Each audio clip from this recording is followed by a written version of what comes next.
Assalamualaikum warahmatullahi wabarakatuh. Yang saya hormati Ibu Azizah Azam Pratiwi selaku dosen dari mata kuliah Praktikum Survei Konsumsi Pangan. Perkenalkan saya Safani Warapsari dengan NIM 19223102. Pada kesempatan kali ini saya ingin menjelaskan terkait analisis frekuensi konsumsi bahan makanan menggunakan metode Duet History. Metode data history sendiri merupakan suatu penilaian konsumsi pangan yang bertujuan untuk memperoleh gambaran tentang pola makan dan juga asupan zat gizi yang umumnya diambil dari individu selama periode yang cukup panjang. Metode ini dikembangkan oleh Burke dan dikenal sebagai Burke Diet History yang terdiri dari 3 komponen utama, yakni wawancara pola makan, frekuensi dan jumlah, serta melakukan cross-check untuk memperkuat data wawancara. Berikut merupakan rekapitulasi dari hasil pengisian formulir Diet History.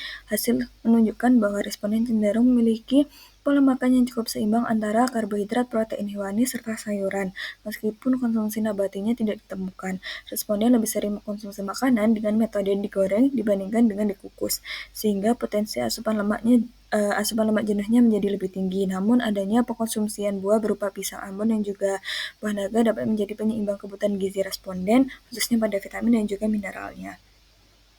Berikut merupakan hasil perhitungan dari kandungan gizi Diet History dari responden. Secara keseluruhan, pola asupan gizi pada individu menunjukkan ketidakseimbangan antara makro dan juga mikronya, di mana energi total jauh di bawah kebutuhan, sementara proteinnya ini relatif lebih tinggi. Kondisi ini menunjukkan adanya defisit energi yang dapat berdampak pada penurunan berat badan atau massa otot serta kekurangan beberapa mikronutrien penting seperti zat besi dan juga kalsium. Selain itu, tingginya asupan vitamin C kemungkinan disebabkan dari konsumsi buah tertentu dalam jumlah besar namun tanpa diimbangi oleh asupan sumber energi dan juga mineral yang cukup.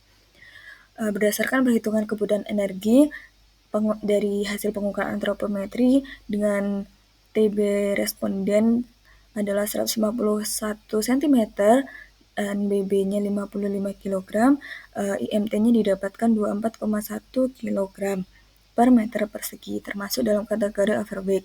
Perhitungan kebutuhan energi basal menggunakan rumus Harris-Benedict menghasilkan BMR sebesar 1366,65 kilokalori. Kemudian perhitungan dari SDA sebesar 136,7 kilokalori dengan faktor aktivitas fisik ringan. Kebutuhan energi total harian responden diperkirakan sebesar 2.330,1 kilokalori. Berikut merupakan perhitungan makronya.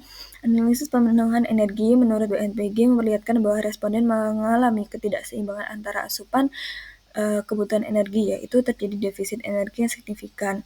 Kemudian untuk perhitungan dari AMDR-nya sendiri, rata-rata konsumsi masih berada pada kategori kurang dari AKG untuk kelompok perempuan usia 19 hingga 29 tahun dan hanya protein saja yang memenuhi standar atau berada pada rentang cukup.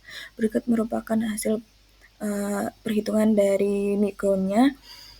Dari hasil perhitungan ini dapatkan adanya defisit pada hampir seluruh komponen yang dianalisis, di mana hanya vitamin C saja yang masuk pada kategori berlebih, yakni sebesar 1.115%.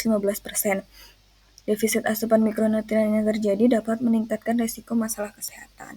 Berikut merupakan hasil perhitungan dari kandungan zat gizi makro kelompok berdasarkan perhitungan BNPG adalah 1.431 atau hanya terpenuhi sekitar 64%, dengan kata lain adanya defisit berat, sementara lemak dan protein kelompok dari hasil perhitungan AMDR-nya ada pada rentang cukup.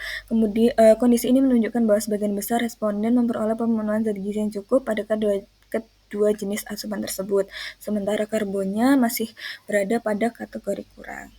Kemudian untuk hasil perhitungan kandungan zat gizi mikro dari kelompok sendiri menunjukkan permasalahan gizi yang signifikan, di mana rata-rata asupan besi masih ada pada kategori kurang, kalsium juga masih ada pada kategori kurang, natrium juga masih berada pada kategori kurang, dan hanya vitamin A saja yang ada pada kategori berlebih. Vitamin C vitamin C saja masih ada pada kategori berlebih, yaitu mencapai 111%. Hal ini menunjukkan bahwa responden cenderung mengkonsumsi sumber pangan yang kaya akan vitamin C. Kesimpulannya adalah berdasarkan perhitungan individu menunjukkan adanya ketidakseimbangan antara konsumsi makro dan juga mikro yang dapat berdampak terhadap kesehatan jangka panjangnya seperti risiko anemia, gangguan metabolisme, dan juga menurunnya kepadatan tulang. Secara kelompok menunjukkan bahwa rata-rata asupan energi hanya terpenuhi sekitar 64% dari kebutuhan harian dengan protein dan juga lemak dalam kategori cukup, tetapi karbohidratnya masih tergolong kurang.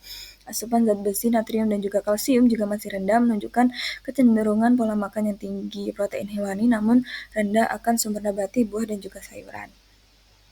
Sekian yang dapat saya sampaikan, kurang lebihnya mohon maaf. Wassalamualaikum warahmatullahi wabarakatuh.